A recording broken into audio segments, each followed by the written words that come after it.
Justru kami merasa diberikan kesempatan oleh Profesor karena di sela-sela kesibukannya sudah menyempatkan waktu untuk memberikan materi kepada kami para peserta dosen magang IPB 2021 ini. Oke, pada kesempatan kali ini rekan-rekan seperti yang sudah disampaikan oleh pihak pengelola bahwa nanti Prof. Arif akan membawakan materi terkait leadership challenge in VUCA World. Jadi mungkin beberapa rekan-rekan ada yang bertanya apa sih VUCA itu? VUCA itu adalah volatility, uncertainty, complexity, dan ambiguity. Dan saya yakin bahwa di dalam VUCA ini terkait dengan kepemimpinan ya tentunya Prof. Arif dapat sudah mengimplementasikan dan hari ini beliau akan memberikan sharing terkait dengan pengalaman-pengalamannya dalam mengimplementasikan VUCA. Oke, tanpa berlama-lama lagi, apakah Prof. Arif sudah mendengar? Mohon maaf nih, Prof. Arif sudah bisa. Oke, baik. Terima kasih banyak, Prof. Arif. Oke, silakan Prof. Arif untuk bisa memaparkan materinya. Monggo, Prof. Baik, terima kasih. Assalamualaikum warahmatullahi wabarakatuh. Selamat siang, Bapak-Ibu sekalian, para peserta dosen magang dan juga para direktur. Di sini ada Direktur SDM IPB ya, Bu Heti, dan juga hadirin sekalian yang berbahagia. Semoga Anda semua sehat walafiat ya, dan kemudian sukses untuk bisa menarik banyak pelajaran dari apa yang kami lakukan di IPB, meskipun ya tentu kita juga belum sempurna, tapi minimal beberapa hal bisa dipetik ya sebagai bahan pelajaran. Dan saya berharap Anda semua yang ada di sini tentu bisa lebih berpikir lebih jauh dari apa yang saya lakukan dan teman-teman IPB lakukan di sini, sehingga benar-benar ini para dosen magang ini bisa lebih hebat. Nah, saya akan berangkat dari apa yang disampaikan oleh Darwin ya. Dia mengatakan bahwa sebenarnya yang survive itu bukan yang terkuat, bukan yang terpintar, tapi yang responsif terhadap perubahan. Jadi yang paling mampu merespon perubahan itulah yang bisa akan survive. Nah, perubahan ini kan luar biasa nih, karena perubahan ini sangat-sangat cepat, dengan volatility yang sangat tinggi, dengan penuh dengan ketidakpastian, dan kemudian dengan kompleksiti yang tinggi, serta ambiguity yang luar biasa. Recording in progress. Jadi volatility ini dipicu oleh revolusi industri 4.0 dengan teknologi 4.0 hingga kecepatan luar biasa karena perubahan teknologi, ya teknologi yang tidak ada sebelumnya seperti AI, artificial intelligence, ya, kemudian IoT, yang itu juga punya dampak yang besar pada dunia bisnis, ya dampak besar pada dunia organisasi, ya juga pada kompetensi, sehingga dosen pun sudah saatnya sudah mau merubah dirinya menyesuaikan dengan Industrial Revolution 4.0 ini. Dan ternyata juga berdampak kepada pendidikan, sehingga pendidikan yang ada di dunia ini juga terimbas dari gencarnya revolusi industri 4.0 dan menurut saya ini satu hal yang sangat-sangat serius. Nah, jadi Bapak sekalian, kalau kita lihat memang perkembangan teknologi ini berkembang secara eksponensial. Kecepatannya melebihi kecepatan perubahan individu, apalagi bisnis, apalagi public policy. Jadi secara individual sekarang kan kita ini sudah berubah. Teknologi cepat sekali berubah ya. Kemudian individual sudah berubah. Ini Pak Moderator masih suka kirim surat pakai perangko nggak? Sudah lewat JNE Pak, kalau kirim surat Pak. Sudah berubah. Kalau dokumen. Sudah, artinya hidup kita sebenarnya secara pribadi, secara personal, individual sudah berubah. Tidak ada lagi yang kirim surat sahabat pena, kan sudah nggak ada. Istilah sahabat pena sudah nggak ada, ya, individu. Sekarang juga nggak mungkin yang namanya ini Pak Farid ya dari Unurgo membaca koran terus, sekarang sudah bacanya di mana, di online ya. Ada lagi siapa lagi deh dari Unipa, Mbak Sri misalnya, tidak lagi mengirim surat warna kuning atau warna pink wangi-wangi kepada sahabatnya, kan sudah nggak mungkin ya. Artinya secara individu sebenarnya sudah berubah. Tapi secara institusi, nah itulah perubahan itu kadang-kadang tidak semudah perubahan individu. Sehingga dampaknya bisnis pun perubahannya juga relatif lebih lambat dari perubahan individu. Sekarang coba yang suka belanja online siapa? Kan sudah semua belanja online. Semua membaca online. Semua ngirim via WA. Semua ngirim video call. Semuanya kita ini, hidup kita sudah luar biasa. Masih ada orang yang, ini Pak Firmansyah dari Makassar, kalau mau pergi ke Parepare, masih pakai kertas, ditulis alamatnya di mana, kan nggak ada, sekarang pakai Google Map. Kita sudah berubah. Tapi organisasi seperti perguruan tinggi bisa nggak berubah secepat perubahan individu kita? Itu persoalannya. Ya. Kita ini masih online-nya masih belum sempurna, ya. Rapat masih inginnya rapat terus tatap muka, kemudian juga gaji pinginnya cash terus, ya gitu kan. Kemudian itu kan tanda institusi ini belum bisa berubah, belum bisa move on untuk mengikuti perkembangan teknologi baru. Nah, jadi dampak dari perkembangan teknologi ini, ya tentu dari pekerjaan banyak yang hilang, tapi sebenarnya ada pekerjaan baru banyak yang muncul. Jadi kalau 3.500 pekerjaan hilang, 19.000 pekerjaan muncul karena perubahan teknologi. Hanya orang-orang yang bisa beradaptasi terhadap perubahan teknologi yang bisa survive, yaitu 19.000. Ya. Nah, itu pun berdampak pada perguruan tinggi. Perguruan tinggi ini dalam masa depan, ini ada namanya Google Career Certificate yang akan mengancam seluruh perguruan tinggi. Jadi kalau Anda mengatakan bahwa saingan IPB siapa? Undiksa, Unitri, apalagi UM, itu saingan masa lalu. Saingan kita sama-sama adalah Google. Google sudah membuat yang namanya Google Career Certificate 6 bulan. Dan kemudian mereka bisa mencarikan pekerjaan untuk orang yang ikut 6 bulan itu. Coba. Kita nggak ada bisa menjamin. Google bisa menjamin. Kemudian kalau kita lihat lagi, ini skenario-skenario lain, misalnya, ada Future Skill University, ada Network University, ada Level Higher Learning Scenario. Nah, ini ada yang keempat, My University Scenario. Jadi yang namanya My University Scenario, itu sebuah skenario di mana perguruan tinggi itu kurikulumnya dirancang oleh mahasiswa itu sendiri. Jadi kurikulum tidak dirancang oleh kita sebagai dosen. Kurikulum dirancang oleh mahasiswa sendiri sesuai dengan kepentingannya. Kemudian ada lagi skenario ini di Australia. Di Australia juga ada namanya Virtual University dan Disruptor University, di mana peran pemerintah semakin berkurang dan kuliah-kuliah semakin tidak dipaketkan. Ini tren-tren dunia yang menurut saya harus kita respons, ya. Dan kita ini belum punya skenario seperti apa di Indonesia yang harus kita lakukan menyiasati perkembangan masa depan. Kemudian, Bapak sekalian, untuk menghadapi perubahan-perubahan itu semua, apa hal yang paling penting untuk kita lakukan? Nomor yang pertama adalah ada perubahan mindset baru. Yang kedua adalah perlunya perilaku baru. Kemudian ketiga, perlunya cara-cara baru dalam menyelesaikan sesuatu. Ya. Nah, saya akan berangkat dari mindset baru. Jadi mindset baru, new mindset. Ya. New mindset ini akan saya bagi jadi dua kategori, apa yang disebut sebagai growth mindset dan fixed mindset. Orang yang memiliki growth mindset selalu yakin bahwa dirinya bisa berubah. Ya. Bahwa dirinya bisa berubah. Jadi kalau di mata Pak Jaka Sudewa, Ekopin ini, saya akan lebih hebat dari IPB. Artinya Pak Jaka itu punya growth mindset. Ya. Tapi kalau Pak Farid mengatakan, waduh, kami UNUGO pasti di bawah IPB terus, itu namanya punya fixed mindset. Orang fixed mindset itu tidak percaya diri, pesimis, karena yakin bahwa dirinya tidak bisa berubah. Karena IQ-nya fix. Orang growth mindset mengatakan IQ tidak fix, kemampuan tidak fix, semua bisa berubah.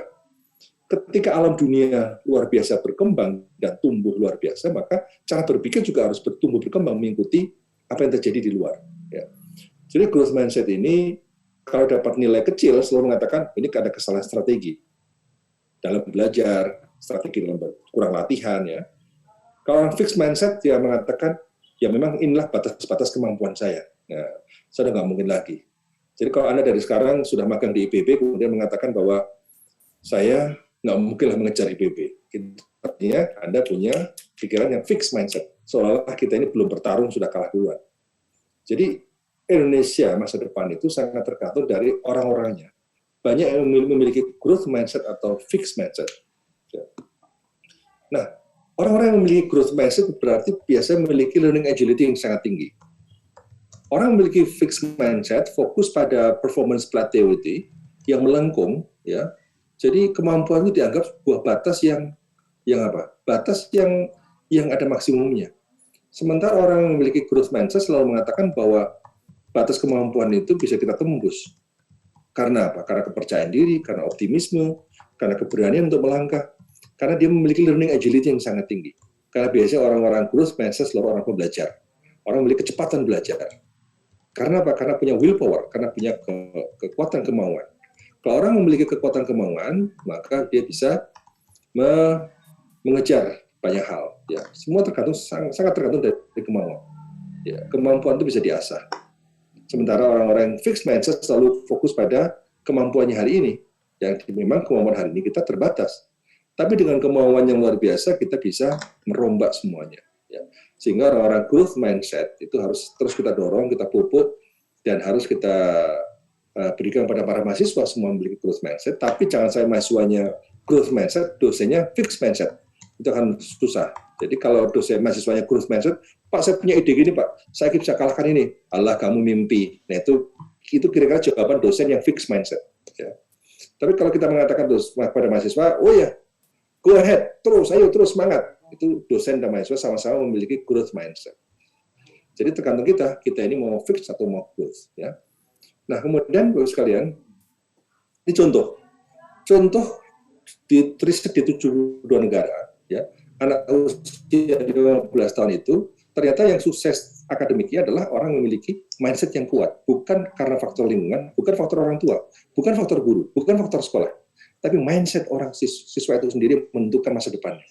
Sehingga tergantung pada kita sebenarnya bukan karena siapa orang tua kita, tapi siapa kita, karena masa depan akan sangat tergantung pada kita. Nah, jadi Bapak sekalian, hal yang ketiga adalah tentang pentingnya kita paham tentang future practice, bukan semata-mata best practice. Ya. Orang future practice selalu berpikir hal-hal baru, berpikir sesuatu yang belum pernah ada. Sehingga saya di IPB tentu banyak berpikir tentang perlunya melakukan hal-hal sifatnya future practice. Saya buka jalur ketua OSIS, itu kan future practice, belum pernah ada sebelumnya. Kemudian sekarang rektor lain pada niru. Kemudian kita transformasi digital, kemudian kita bangun, sekarang ada talent mapping, ada macam-macam diperkuat di kita yang sudah kita dorong itu future practice. Saya berusaha melakukan future practice, dan inovasi-inovasi yang ada di IPB adalah inovasi-inovasi yang future practice, bukan semata-mata best practice. Kalau kita selamanya ini best practice, kita selamanya menjadi follower. Kita akan selamanya tergantung pada orang lain yang kita tiru. Tapi kita fokus pada future practice, kita selamanya akan menjadi leader. Sekarang pilih mana? Kita terbirit-birit mengikuti perkembangan orang lain, atau kita berlari dan orang lain terbirit-birit mengikuti kita. Nah, itu. Jadi kita menjadi penentu perubahan, atau kita menjadi pengikut perubahan. Itulah orientasi pada future practice atau orientasi pada best practice. Nah, contoh-contoh di sini, seperti Nadiem Makarim dengan Gojek, Zaki dengan Bukalapak, itu contoh future practice. Kalau dia best practice, paling hebat Nadiem sebagai pengusaha taksi biasa. Karena tanpa taksi, tanpa motor, dia bisa mengelola jutaan pengendara. Itu kan luar biasa. Ya. YouTube juga sama. Dulunya namanya media harus punya konten. Sekarang media tidak perlu konten dari publik. Itu cara berpikir yang berbeda sama sekali. Nah, sehingga future practice ini sesuatu yang menurut saya sangat-sangat penting sekali. Kalau orang lihat mobil itu pakemnya di jalan. Ini mobil bisa terbang. Sepeda itu di jalan. Ini sepeda di air. Ini future practice, sesuatu yang baru yang harus kita hasilkan. Handphone buat telepon, ini handphone buat lihat. Ini buah matang atau belum, ya, dan sebagainya. Nah, kemudian kita lihat bahwa pengalaman di masa lalu, ternyata memang dunia ini bisa berubah karena orang fokusnya pada future practice. Pada Perang Dunia Kedua, ketika saat krisis, itu komputer pertama ditemukan. Itu tahun 43, coba. Gede sekali komputernya. Ya. Penicillin pertama kali ditemukan, radar pertama kali ditemukan, mesin jet pertama kali ditemukan. Itu future practice yang merubah dunia. Ya. Jadi sebenarnya dunia ini berubah karena future practice. Ya. Jadi ketiga hal tadi, ya, Dan itu kan merupakan cara-cara baru kita mengelola organisasi dan sebagainya. Nah, yang keempat adalah pentingnya kita ini melihat 100 faktor sukses. Ternyata IQ itu dalam 100 faktor sukses itu di urutan ke-21. Sekolah di sekolah favorit urutan ke-23. Lulus dengan nilai terbaik itu urutan ke-30. Jadi kalau Anda lulus 4,0, jangan bangga dulu. Anda sekolah di sekolah favorit, jangan bangga dulu. IQ Anda 150, jangan bangga dulu. Karena ini bukan faktor nomor satu kita sukses. Nomor satu apa? Nomor satu adalah kejujuran. Ya. Nomor dua, kedisiplinan. Nomor tiga, gaul. Nomor empat, penting nih, dukungan dari pasangan hidup. Nah, ini bagi Anda yang masih jomblo, ini penting untuk mendapatkan dukungan dari pasangan hidup. Karena kalau kita ini jadi dosen, tapi pasangan hidup kita itu tidak mendukung, pasangan hidup itu nagih duit terus di rumah, nah itu tanda tidak mendukung kan? Mana duitnya? Itu tanda tidak mendukung. Itu susah kita sukses. Jadi dukungan pasangan hidup itu paling penting. Sehingga memilih pasangan hidup itu harus hati-hati, harus mendukung karir kita. Kemudian bekerja lebih keras dari yang lain. Kemudian mencintai apa yang kita kerjakan. Itu hal-hal yang menurut saya yang penting ya, 10 besar yang membuat kita ini sukses. Tapi integritas itu nomor satu. Ya. Nah, jadi sekalian, itulah yang kemudian membuat IPB itu kita coba rombak. Kita coba orientasinya pada orang-orang yang memiliki tadi growth mindset dan skill set tadi. Karena menghadapi VUCA kita butuh skill yang berbeda. Butuh kemampuan komunikasi, kemampuan kolaborasi, flexibility, complex problem solving, ya, kemampuan adaptive mindset. Ini mindset dan skill set ini adalah sesuatu yang harus dimiliki oleh para mahasiswa IPB dan karakter sebagai agile learner, sebagai pembelajar yang tangguh, yang cepat, yang lincah. Karena yang kita hadapi adalah ketidakpastian. Karena yang kita hadapi adalah ketidakpastian, maka orang harus cepat belajar, orang cepat beradaptasi, orang cepat menyesuaikan, orang cepat bisa melakukan hal-hal yang bermanfaat. Nah, kecepatan sangat ditentukan oleh kemampuan dia sebagai pembelajar. Ya. Jadi yang kita ciptakan adalah orang pembelajar. Jadi pembelajar itu akan bisa dimanapun kerja, dimanapun berada, dia akan survive. Karena dia adalah seorang learner. Ya. Nah, inilah kira-kira gambaran kurikulum IPB untuk bisa merancang tadi, perombakan mindset tadi, perombakan skill set tadi. Jadi begitu masuk IPB ada jalur-jalur banyak, termasuk jalur ketua OSIS. Ya. Jalur ketua OSIS ini saya buat tahun 2018. Karena apa? Karena IPB ingin mencetak calon pemimpin. Kalau ingin cetak calon pemimpin, maka ya kita rekrut orang-orang yang memang punya latar belakang kepemimpinan yang bagus. Ketua OSIS salah satunya yang bagus punya kepemimpinan. Karena kalau ketua OSIS SMA, hampir pasti dia pengurus OSIS SMP. Ya. Berarti 6 tahun dia ngurusin orang lain. Terbiasa berkorban, terbiasa mengambil keputusan, terbiasa manajemen konflik, terbiasa menggerakkan orang, terbiasa kerja tidak dibayar. Ya. Ketua OSIS kan gitu. Di sini ada ketua OSIS nggak? Ada ya, mestinya ya. Nah itu, kalau ini bisa berkembang terus, sehingga jalur ini sekarang semakin mantap, itu kita akan mencetak calon-calon pemimpin. Jadi kalau kita ingin mencetak calon-calon pemimpin, orang itu punya latar belakang kepemimpinan, maka tugas IPB ringan sekali. 60% pekerjaan sudah selesai. Ya. Nah, begitu masuk ada talent mapping. Nah, talent mapping itulah memetakan minat bakatnya seperti apa, kemudian kita ikuti itu 7 Habits of Highly Effective People. Jadi seluruh mahasiswa IPB ikut pelatihan 7 Habits Stephen Covey. Siapa baca Stephen Covey? Sudah pernah baca semua itu belum? Ini buku yang sangat bagus sekali, yang bisa merombak mindset kita. Jadi perombakan mindset dimulai dari orang masuk IPB. Ini 6.000 orang ikut pelatihan 7 Habits. Dibagi pada 30 orang per kelompok. Nah, dosennya menjadi instruktur. Jadi kan cara terbaik saya menyuruh dosen ikut pelatihan kan menjadi instruktur. Kalau saya bilang sama dosen, para dosen semua, Anda harus ikut pelatihan ini. Dia tersinggung. Tersinggungnya apa? Waduh, memang mindset saya jelek ya, perilaku saya jelek ya. Nah, dia akan berpikir. Tapi saya pikir, Anda harus jadi instruktur pelatihannya. Mau nggak mau dia harus belajar. Mau nggak mau dia harus ikut pelatihan itu, ikut TOT. Itu cara halus untuk merombak cara berpikir dosen. Karena apa? Mahasiswanya punya growth mindset yang bagus. Kalau dosennya tidak memiliki growth mindset yang bagus, ya percuma. Mahasiswa akan frustasi juga menghadapi dosen-dosen yang kolot-kolot, dosen-dosen yang konservatif, dosen-dosen yang penuh dengan pesimisme, dosen-dosen yang penuh dengan ketidakpercayaan diri. Itu bahaya mahasiswa potensial itu menghadapi. Dia akan menabrak tembok kalau ketemu dengan. Sehingga mahasiswanya harus dirubah mindset, dosen harus dirubah mindset. Sehingga sekarang sudah berapa ratus dosen IPB menjadi instruktur pelatihan 7 Habits ini. Sehingga kalau dia sudah jadi instruktur, otomatis dia akan baca terus, dia akan menyampaikan terus, akan teringat-ingat terus, sehingga ketika dia kuliah pun dia akan menampilkan juga cara-cara berpikir yang berbeda, yang menginspirasi, cara berpikir yang di kelas itu dia bisa menginspirasi, bisa memotivasi. Ya tidak hanya ngasih rumus, tapi memotivasi yang paling penting. Karena ke depan itu dosen itu fungsinya kan motivator, inspirator, fasilitator, bukan sumber pengetahuan lagi. Sumber pengetahuan dari mana? Ada Google. Ya, Anda cek Google, ilmu ada semua di sana. YouTube, semua ada di sana semua. Nggak perlu dosen itu sebagai sumber pengetahuan. Biarkan mahasiswa mencari pengetahuan dimanapun, dosen mengarahkan, dosen menginspirasi, dosen motivasi. Ya. Nah itulah yang kita dorong, sehingga mereka harus ada leadership school, ada CEO school, ada startup school, itulah orang-orang yang memang ingin jadi seorang entrepreneur. Kita siapkan jalurnya. Sehingga proses pembinaan kemahasiswaan di IPB semua berbasis kepada hasil talent mapping. Sehingga semua terukur, tidak suka-suka, ya, tidak suka-suka, semua terukur semua, dan ini adalah cara kita untuk membuat orang-orang itu karirnya berkembang by design. Ya. Nah, jadi kalian, contohnya tahun pertama, tahun kedua ada namanya business planning. Jadi mahasiswa-mahasiswa yang punya bakat bisnis harus sudah mulai merancang. Tahun ketiga ada business mentoring, ada apa? Startup school, CEO school, ada Young Entrepreneur Camp, kemudian ada lagi business incubation, inkubasi bisnis. Mereka harus mulai mengambil bisnis dan itu terintegrasi dengan konsep Merdeka Belajar. Ada program-program yang sudah kita siapkan buat Village One CEO, ada TPIC dan sebagainya. Saya kira sangat-sangat luar biasa yang kita siapkan untuk mahasiswa agar mahasiswa benar-benar menjadi entrepreneur yang baik. Nah, jadi sekalian, next.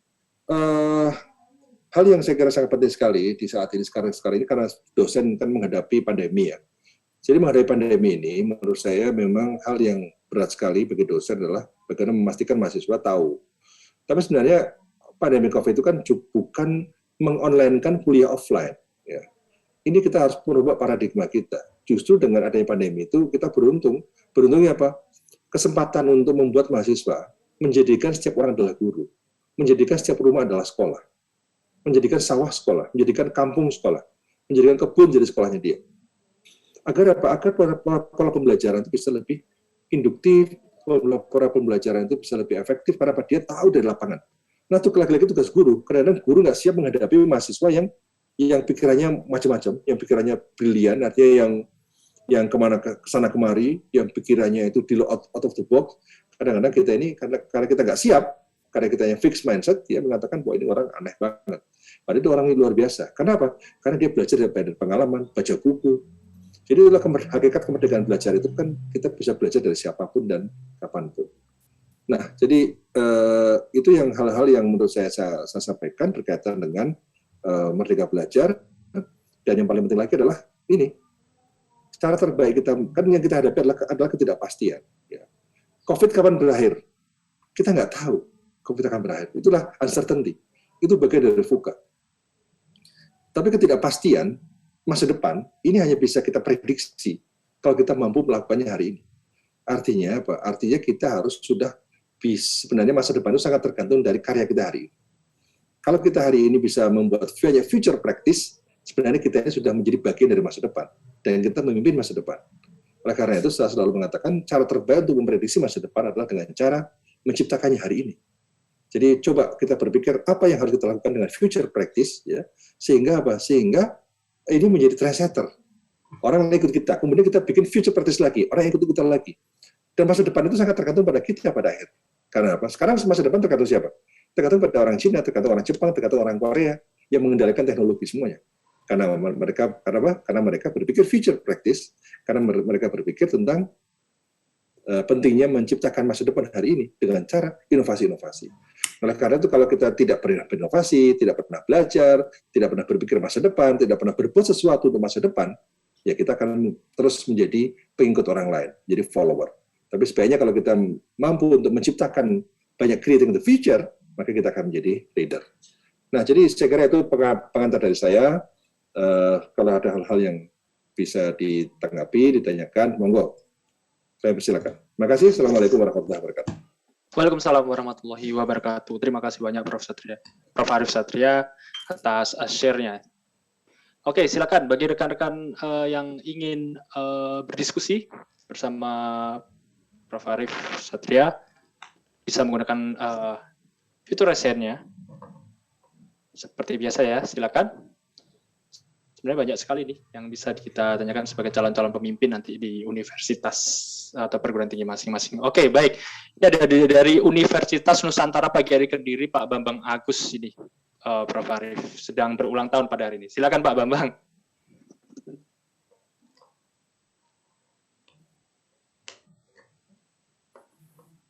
Baik, terima kasih Pak Rautama atas kesempatannya. Yang terhormat Prof. Arief, saya Bambang Agus Sumantri.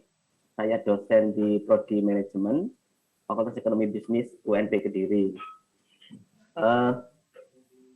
Sangat menarik, Prof, yang disampaikan Prof. Arief, penuh inspirasi. Yang saya tanyakan, Prof, terkait dengan kaitannya merubah mindset dan skill set terkait dengan sumber daya, Prof.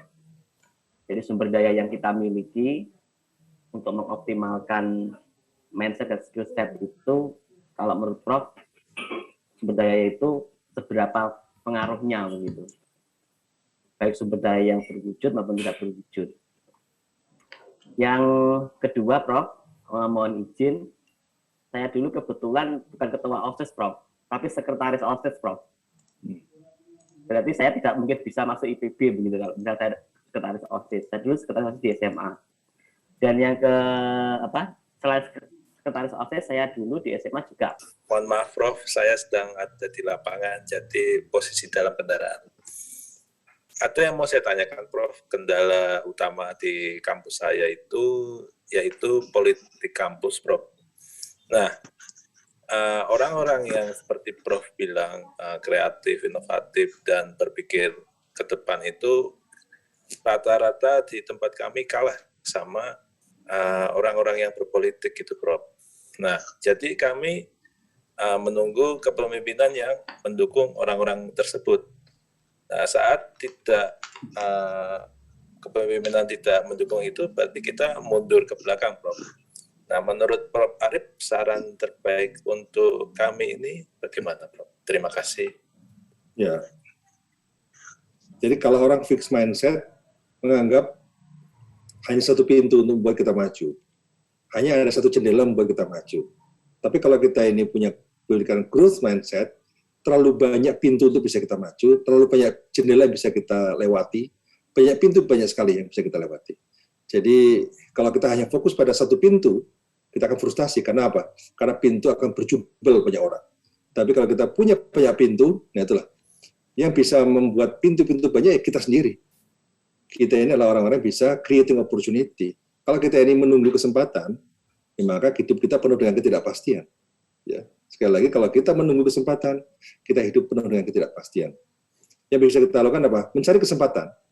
Lebih hebat lagi kalau kita menciptakan kesempatan. Creating opportunity. Itu satu hal yang menurut saya sangat-sangat penting agar kita benar-benar menciptakan banyak pintu untuk membuat kita ini maju. Jadi jalan kita maju itu jangan berharap banyak dari kasih oleh orang lain. Jalan yang menurut kita maju itu harus kita buka sendiri. Jadi kalau kita sawah, kita harus banyak membabat sawah.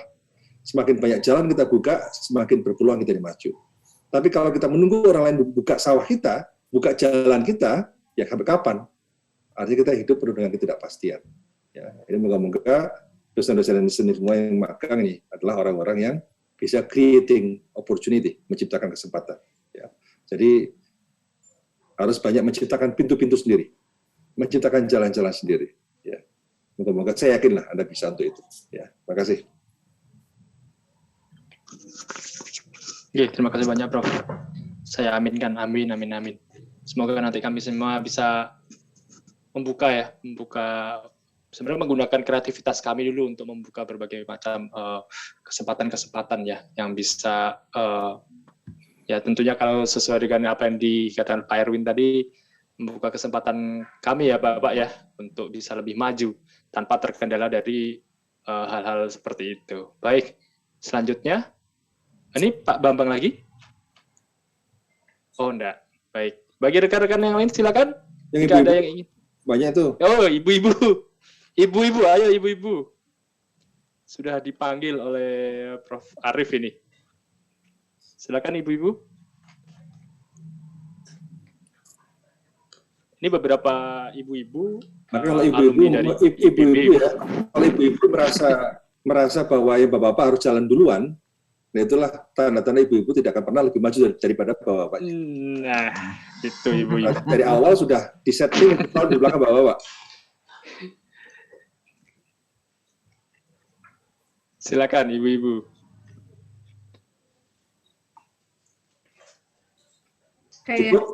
Kayaknya grogi ngadepin Pak Rektor, bingung. Itu kayaknya Pak Rektor. Biasanya ini dari Bu Andi nih, Bu Andi Tenri, silakan. Hei Bu Andi Tenri, silakan Bu Andi Tenri.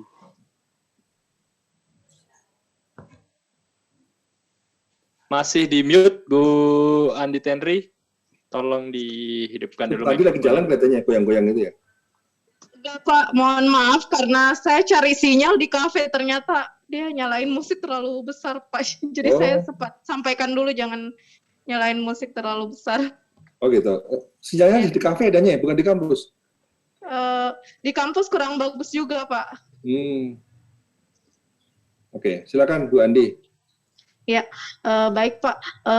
Saya ingin tanyakan Pak, karena yang saya alami ya sebagai dosen baru, apalagi muda, itu saya selalu menghadapi yang namanya fixed mindset. Bahkan ketika mengeluarkan pendapat atau agak bersuara gitu Pak, malah agak dikucilkan gitu Pak. Kalau terlalu ada pendapat kemudian dikeluarkan, kemudian tidak sesuai dengan sistem, tidak mengikuti sistem, pasti kita merasa dipinggirkan gitu Pak. Itu yang pertanyaan saya, gimana cara menghadapi hal tersebut, Pak? Dulu Rasulullah itu mau dibunuh loh, Bu. Bukan lagi dikucilkan.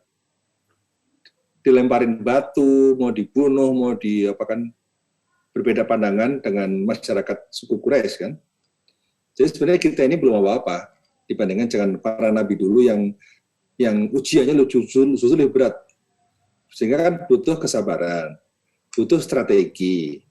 Strategi Rasulullah apa? Hijrah, misalnya gitu kan. Dia pindah ke Madinah. Ya. Jadi banyak strategi Anda mungkin nggak harus hijrah, nggak harus pindah kampus kan. Bisa aja strateginya ada lain lagi. Memang saya kebetulan saya sering diundang oleh perguruan tinggi lain untuk bicara tentang perubahan-perubahan ya, perguruan tinggi itu. Karena memang kadang-kadang rektor pun tidak bisa berkomunikasi dengan para senior-seniornya. Sehingga dia pinjam mulut saya untuk ngomong di kampus-kampus ya. Untuk merombak mindset dan sebagainya para dosen, ya para guru besar dan sebagainya. Nah, jadi yang penting ya itu kesabaran dan juga kecanggihan kita berstrategi itu menjadi penting. Jadi semakin ini ya, kalau Anda bisa survive artinya Anda hebat sekali. Kan pelaut ulung itu kan akan muncul di gelombang ombak yang dahsyat, bukan di perairan tenang. Ya, gitulah. Jadi kalau Anda itu ibarat menjadi pelaut ulung ya Anda memang harus bertarung di ombak yang dahsyat, bukan di perairan yang tenang. Jadi kalau Anda berada di situ, kalau Anda bisa keluar dengan strategi-strategi yang handal, ya mungkin Anda akan menjadi orang yang lebih hebat lagi, lebih dahsyat. Ya. Jadi terus optimis ya, pasti bisa. Ini kan soal jalan saja, soal strategi, soal langkah-langkah, soal kesabaran. Jadi memang menghadapi situasi berbeda-beda satu orang ke orang lain. Ya. Itu ya. Terima kasih, Prof. Ya. Terima kasih banyak, Prof. Tetap istiqomah ya, Bu Andi Tenri. Ya. Oke, selanjutnya ada dari Universitas Timor, Bapak Umbu Joka. Ini alumni IPB, Bapak. Silakan, Pak Umbu Joka. Selamat siang, Prof. Siang. Izin bertanya, Prof. Sebelumnya saya apresiasi, saya tamat 2017 sebelum Prof terpilih menjadi direktur. Saya lihat sekarang alma mater saya sudah banyak perubahan yang lebih progresif, Prof. Nah, pertanyaan saya, Prof, bagaimana tetap menjadi, saya juga memfollow Prof di Instagram dan beberapa sosmed lain, Prof. Jadi saya lihat Prof sering lebih terkenal di bidang seni musik, Prof. Jadi bagaimana tetap menyeimbangkan antara karir dan hobi, Prof? Itu saja, Prof. Terima kasih. Ya hiburan Mas, masuk kita bikin serius terus ya. Jadi jangan berpikir terlalu serius ya. Ya ada hiburannya. Anda kan belajar dari Stephen Covey kan ada namanya apa? Cara bagi waktu. Ada kegiatan kita yang tergolong genting dan penting. Ada kegiatan kita yang tidak genting tapi penting. Ada kegiatan kita yang tidak genting tidak penting. Ada lagi kegiatan yang genting tapi tidak penting. Nah itu. Nah menurut Stephen Covey itu fokus kegiatan kita itu adalah yang penting tapi tidak genting. Ya olahraga, ya seni, bertemu teman, silaturahmi itu adalah penting tapi tidak genting. Nah biasanya orang-orang besar itu muncul karena alokasi banyak waktu di urusan yang penting tapi tidak genting, sehingga punya keluasaan berpikir, kejenian berpikir. Kalau kita tuh berpikir genting dan penting terus, genting dan penting terus. Misalnya jaga tol, jaga pintu tol itu coba genting nggak? Genting. Kalau sekali kita diam bermasalah, antrian panjang kan gitu. Genting sekali karena harus terus layan terus. Penting nggak? Penting. Kalau nggak ya bubar nih jalan tol. Tapi kita sempat mikir nggak di jalan tol? Nggak sempat mikir kan?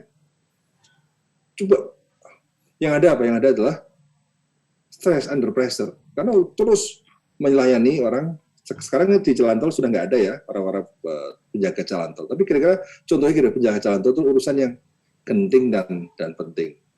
Atau Anda misalnya mohon maaf ya, perutnya mules. Penting nggak? Penting itu. Kalau nggak bahaya. Genting nggak? Genting. Kalau nggak kan bahaya juga.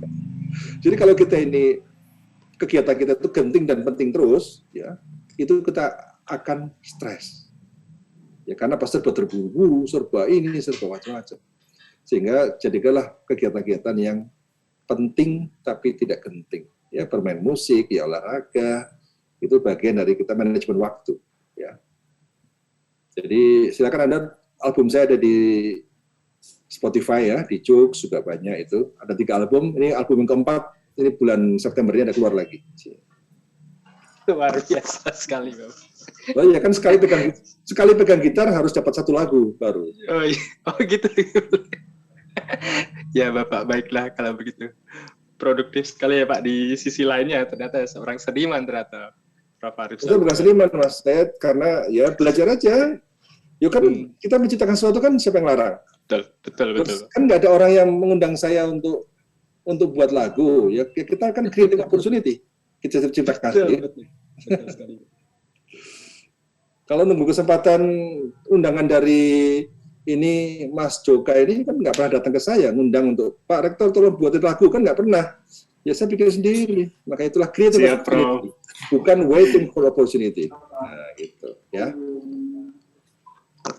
Lagi izin Prof, mungkin itu kaitannya dengan seni kepemimpinan ada Prof? Maksudnya dengan menyalurkan hobi sama seni memimpin. Ya kan kalau orang punya seni itu kan biasanya jiwanya lebih lembut, ya kan? Lebih lembut, lebih ekspresif, lebih ya pengaruh lah dalam kepemimpinan. Tesnya berbeda, karena dia suka hal-hal yang berbau keindahan. Baik. Ya kan kalau lagi under pressure, lagi stres, ambil gitar, nyanyi dulu, santai dulu, meredakan dulu, otot-otot ada urat-urat saraf ini, kan gitu. Baik. Oke, mungkin kalau di NTT, Bang Umi Joka ya, langsung dansa kayaknya ya. Iya. Di sini musik, dansa, ya. Iya. Baik. Oke, baik. Selanjutnya ini Bapak, ada dari Universitas Madura, Bapak Wahyu Maulana. Silakan Pak Wahyu. Terima kasih Pak Ketua. Selamat siang Prof. Saya Wahyu dari Madura. Ya. Izin bertanya Prof, relevan tidak buka ini dengan kebudayaan yang masih kental dengan agamanya, Prof? Karena kan di Madura kita tahulah masih sami'na wa ata'na terhadap para pemimpinnya. Kalau kata Kiai A, meskipun itu terkesan lambat, terkesan jadul, dan terkesan apalah, kita sami'na wa ata'na gitu. Sedangkan kalau Prof mengatakan ini buka serba cepat, siapa yang tidak move, dia akan ketinggalan gitu. Nah, lantas bagaimana menurut Prof dengan kondisi kita di Madura ini yang masih kental dengan hal seperti itu? Terima kasih. Gini Mas, ajaran agama saya, agama Islam itu adalah orang menjadi pembelajar. Utlubul ilma minal mahdi ilal lahdi. Menuntut ilmu dari kandungan hingga liang kubur itu kan lifelong learning. Itu menjadi pembelajar, coba bayangkan. Agama itu sudah mengajarkan kita menuntut ilmu terus. Ya. Khairunas anfa'uhum linnas, sebaik manusia adalah yang beri manfaat untuk orang lain. Memberi manfaat untuk orang lain itu kontekstual, tergantung dimensi ruang dan waktu. Gitu? Kita tuh kalau memberi manfaat di era VUCA dengan memberi manfaat 30 tahun lalu berbeda. Sekarang memberi manfaat sekarang gini, Mas Wahyu ngasih disket ke saya hari ini, bermanfaat nggak? Bisa bermanfaat untuk ganjal pintu misalnya gitu. Tapi kalau ngasih disket ke saya 30 tahun lalu bermanfaat nggak? Sangat-sangat bermanfaat. Beda kan? Value-nya berbeda. Nah, sehingga kita itu memberi manfaat itu harus relevan dengan perkembangan zaman. Ya. Kalau Anda memberi tadi ngasih komputer XT atau Pentium, ya, itu 30 tahun lalu, manfaatnya gede banget. Kalau sekarang, ya susah. Itu buat latihan coaching komputer boleh itulah kira-kira Pentium. Kan sudah beda. Nah, sehingga itulah kontekstualisasi manfaat itu menjadi penting. Jadi orang yang beri manfaat itu ada yang sifatnya personal. Tadi Anda ngasih saya permen, bermanfaat nggak? Ya, bermanfaat. Tapi kalau ngasih Anda permen satu kamu, bermanfaat nggak? Bermanfaat juga gitu. Tapi kalau Anda memberikan pabrik permen ya kepada banyak orang yang bisa meng-create permen lebih banyak, itu tentu manfaatnya lebih banyak. Karena apa? Karena orang yang dikasih permen bisa merasakan permen lebih banyak lagi, dia bisa bagi pada orang lain lagi. Jadi bagaimana kita ini sekarang harus bisa memberi manfaat yang sustainable. Kalau Anda ngasih permen saya, sustainable enggak? Enggak. 1 menit habis. Ya kan? Ngasih permen saya mood, selesai udah. Tidak sustainable. Tapi manfaat yang sustainable, itu manfaat yang luar biasa.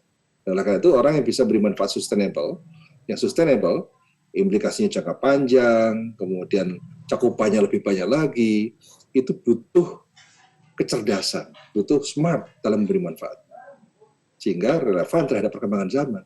Ya kalau enggak kayak tadi, Anda sekarang datang ke Bogor ngasih saya disket. Ya manfaat aja buat kipas-kipas, buat apa, bermanfaat ya. Tapi bukan seperti manfaat value 30 tahun lalu. Ya. Nah, jadi menghadapi itu semua, saya kira bukan agamanya. Agama saya mengajarkan progresif. Agama saya mengajarkan agar kita ini benar-benar future practice, mencoba hal yang baru. Ya. Nah, kalau kita itu kan persoalan sosiologis. Itu bukan persoalan agama menurut saya. Itu persoalan sosial. Ya. Persoalan sosial, persoalan hubungan kita dengan kiai, hubungan kita dengan orang itu persoalan sosial. Bukan persoalan agama. Kalau agama jelas, ajarannya apa? Kita ini harus membawa rahmatan alamin, membawa rahmat bagi seluruh alam. Membawa rahmat bagi seluruh alam gimana? Hari ini ya harus sesuai dengan hari ini. Membawa rahmat sekarang gimana? Harus menemukan inovasi-inovasi unggul. Coba yang menemukan lampu siapa? Edison. Manfaatnya sampai sekarang kan? Itu karena apa? Karena future practice membawa rahmat bagi seluruh alam. Tapi kalau Anda semua ada memberikan inovasi-inovasi yang jangka panjang. Anda menemukan komputer yang lebih dahsyat lagi, Anda menemukan mobil yang lebih dahsyat lagi. Itu akan sustainable dan itulah manfaat yang sangat-sangat luar biasa. Jadi sekali lagi bahwa agama itu memberikan spirit bagi kita untuk terus berkembang, terus belajar, terus mencari ilmu, terus mendapat manfaat, terus membawa perubahan. Itu agama.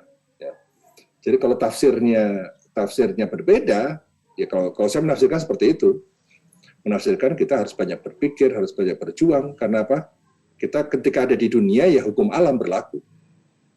Barang siapa yang man yajtahid tanjah, barang siapa yang bersungguh-sungguh pasti menang, pasti berhasil. Kan itu sederhana rumusnya itu. Ya. Jadi jangan berpikir bahwa dengan santai-santai kita akan mendapatkan barokah dan sebagainya. Ya nggak bisa. Kita hidup, buktinya orang Jepang yang tidak beragama majunya luar biasa. Gitu? Karena apa? Itu hukum alam. Kita hidup di dunia ini hukum alam. Ya. Jadi makanya harus ikhtiar dengan cerdas, ikhtiar dengan smart dan sebagainya. Jadi agama saya yakin mengajarkan itu semua. Ya. Baik, terima kasih Prof. Ya. Baik, terima kasih Prof atas pencerahannya. Alhamdulillah, saya mendapatkan pencerahan juga ini. Oke, baik, selanjutnya ada dari Ibu Duyanti dari gimana Bapak? Terakhir ya. Bagaimana Bapak? Satu lagi ya.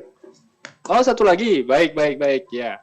Baik, mohon maaf ini ya bagi dua yang lain. Oke, satu lagi dari Ibu Duyanti Bapak dari STB Pranaputra. Silakan Ibu Duyanti. Ya, baik Pak Rahmat. Assalamualaikum Prof Arif. Salam. Saya Dwi dari Lubuk Linggau, Prof. Ya. Yang saya tanyakan adalah, menurut Prof, bagaimana pandangan menurut Prof tentang orang-orang yang multitasking, Prof? Ya, mungkin itu aja, Prof. Terima kasih. Maksudnya gimana? Jelek, bagus, atau gimana? Berdasarkan pandangan Prof itu orang-orang yang multitasking itu bagaimana, Prof? Terus kira-kira Prof pernah nggak sih mengalami hal tersebut gitu? Oh iya. Jadi memang multitasking itu sekarang sudah menjadi keniscayaan ya. Kita memang diminta untuk bisa banyak hal, mengerjakan dalam waktu yang bersamaan banyak hal. Itu saya kira kondisi hari ini menuntut hal seperti itu. Meskipun hasil penelitian menunjukkan bahwa ternyata orang yang multitasking itu biasanya hasilnya tidak sebanyak hasil yang kalau kita ini fokus. Ya. Nah, sehingga itu pilihan sebenarnya, pilihan buat Anda. Jadi tidak ada rumus ya. Multitasking pasti bagus, fokus bagus, semua tergantung dari ada orang memang tahu makanya itu pentingnya Anda mengetahui potensi diri. Itu penting. Potensi dirinya itu seberapa banyak. Sehingga mungkin nggak melakukan multitasking. Kalau nggak mungkin misalnya ya fokus kan gitu. Kalau misalnya Anda punya potensi yang bisa multitasking, ya lakukan. Jadi menurut saya sih, itu bagi saya itu bukan sesuatu yang prinsip ya, bisa atau tidak, tapi tergantung dari potensi kita. Ya, oleh karena itu, memahami situasi diri kita itu paling penting. Tahu kelemahan kita apa, tahu kelebihan kita apa, jangan-jangan kita tuh nggak tahu kelemahan kita apa. Jangan-jangan kita nggak tahu kelebihan kita tuh apa. Itu kan konyol. Ya. Kalau nggak tahu kelemahan, nggak tahu kelebihan, ya gimana kita mau berkembang. Jadi, itulah kejujuran pada diri sendiri itu menjadi paling pokok dan paling penting dibandingkan dengan yang lain. Jadi pertama jujur dulu pada diri sendiri, kemudian jadikan diri sendiri sebagai leader. Jadi kalau Anda menjadi pemimpin minimal pemimpin untuk diri sendiri. Jadi benar kan, setiap orang adalah pemimpin untuk diri sendiri. Tapi maknanya adalah Anda harus berani mengambil keputusan untuk masa depan Anda sendiri. Jangan beri cek kosong pada orang lain untuk menentukan masa depan Anda. Seringkali kan masa depan kita ditentukan oleh orang lain. Kita beri cek kosong, terserah deh, saya mau jadiin apa, terserah. Nah, kira-kira itu. Itu kita tuh pasrah pada orang lain untuk meng-create future pada kita.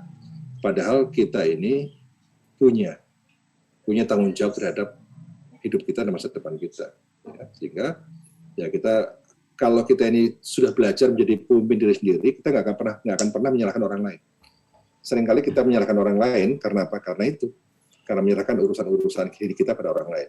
Sehingga kita, kalau gagal, kita salahin itu gara-gara itu tuh, gara-gara saran dia. Tidak pernah menyalahkan gara-gara, ya bukan gara-gara saya, gara-gara orang lain terus. Itulah orang reaktif, orang-orang yang tadi, yang sulit berkembang itu, orang-orang seperti itu. Karena apa? Karena selalu menyalahkan dunia luar. Tidak pernah menyalahkan diri sendiri. Ya. Itulah makanya saya sarankan Anda baca bukunya Stephen Covey, ya, Seven Habits itu, yang sekarang wajib di IPB untuk pelatihan para mahasiswa. Itu kalau Anda itu mungkin barangkali membantu ya, bagaimana mindset kita, cara berpikir kita barangkali bisa berubah. Baik, saya kira itu ya dari saya. Saya mohon maaf ini kebetulan jam 2 saya harus memberi webinar di Indef ya, sudah ditunggu panitia. Moga-moga Anda semua sukses, sehat selalu ya. Ini belum pernah ke IPB ya? Baru Zoom semua ya? Berharap. Ya, harapan kami ke IPB. Ya, silakan Anda ke IPB. Itu nggak ada masalah sih. Udah reda kan? Asik. Alhamdulillah. Dari Terima kasih, titiknya, Prof. Kami akan tidak lanjuti itu, Prof. Ya, bilangin dong. Kalau Dirjen aja menyuruh mahasiswa tetap muka, masa dosennya mau pergi-pergi nggak boleh? Iya, benar sekali, Prof. Siap, Prof. Bisa gitu, Ya. Prof ya. Ya kan Baik, Prof. Kan risiko cuma satu kan, kena COVID aja kan? Iya, Prof. Iya. Ada yang pernah COVID sini? Sudah, Prof. Sudah banyak, Prof. Ada, Prof. Kan baru sekali kan? Prioritas sudah. Tapi kan sudah divaksin juga, Prof. Nggak apa-apa. Iya, vaksin udah aman lah. Saya udah vaksin, udah kena 2 kali juga. Alhamdulillah sih biasa. Oh, alhamdulillah ya, Prof ya sudah ini. Ya, semua ada resikonya. Iya, baik. Kami akan tidak lanjut itu, Prof. Baik, silakan nanti. Terima kasih, Pak Rektor. Ya, nanti kalau ke sini bisa ini nyanyi sama saya. Ya. Oh iya, siap. Baik. Oke ya. Terima kasih banyak. Mohon izin Pak, sebelum berakhir untuk berfoto bersama Pak. Oh, belum dari tadi ya? Iya, belum Pak. Mohon bantuannya Bu Ririn host untuk